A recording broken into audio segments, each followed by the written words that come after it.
EVM पर हार का ईवीएम पर विपक्ष इसको कैसे देखे? हार का पूरा ठीक रहा, ईवीएम पर फोड़ रहा है, ईवीएम के कारण। मैं इतना ही कहूंगा विपक्ष को कि जो महाराष्ट्र की जनता ने क्लियर मैंडेट दिया है उसका स्वागत करना चाहिए। एक पॉजिटिव उनका अप्रोच होना चाहिए, क्योंकि हमारे 2.5 साल के महायुति सरकार ने इतना काम किया है, इतनी योजनाओं को लागू किया है, इतने प्रकल्प को आगे बढ़ाया है और इसीलिए उसका परिपाक ये है। ये मैंने पहले ही कहा था, मैं, देवेंद्र जी, अजीत दादा, हम हर सभा में यही कहते थे कि हमने जो 2.5 साल में इतना ऐतिहासिक काम किया है कि इसकी स्वर्ण अक्षरों में उसका लिखा जाएगा, सुनहरे अक्षरों में।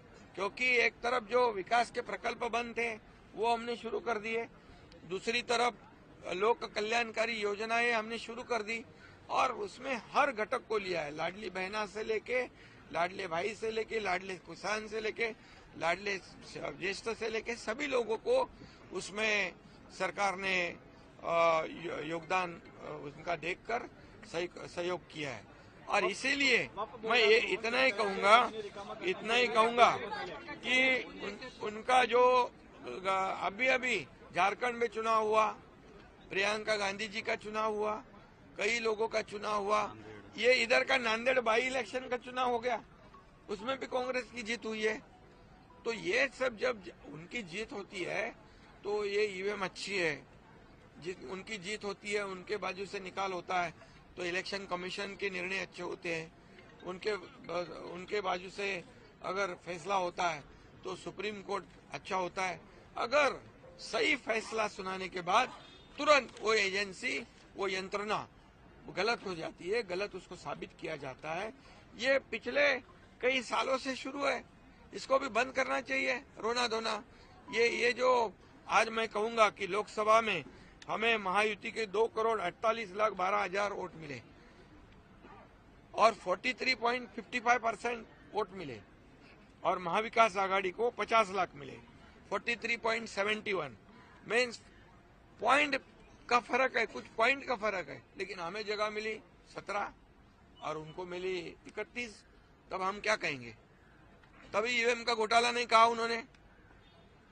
अभी हमारे को 73,77,000 मिले लोकसभा में शिवसेना को और एनसीपी को 58 लाख मिले सिर्फ, लेकिन उनके 8 सीट आ गए, हमारी 7 सीटें आई।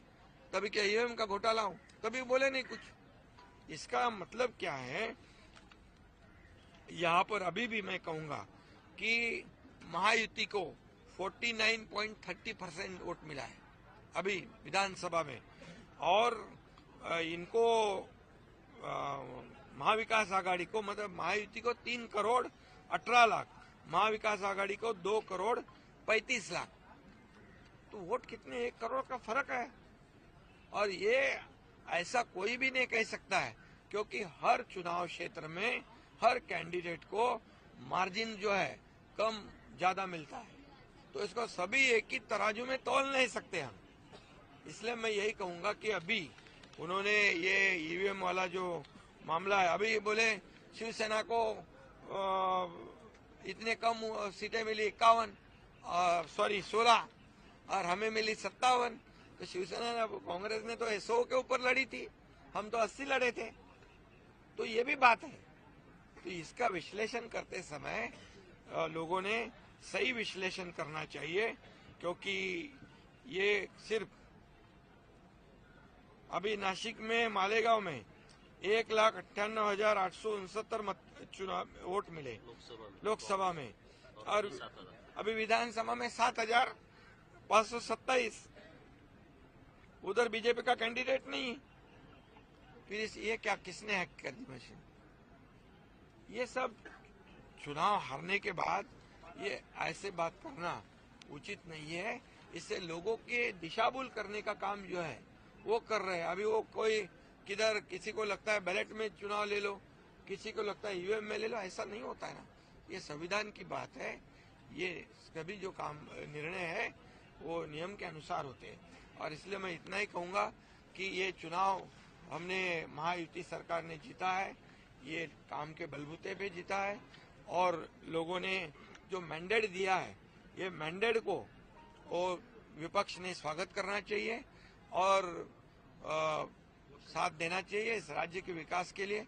अभी उन्होंने कल शपथ नहीं ली थी, बोले ईवीएम का घोटाला है, तो अभी आज शपथ ले ली, तो क्या ईवीएम का घोटाला के आक्षेप खत्म हो गया? सर, उनका कहना है कि हाँ?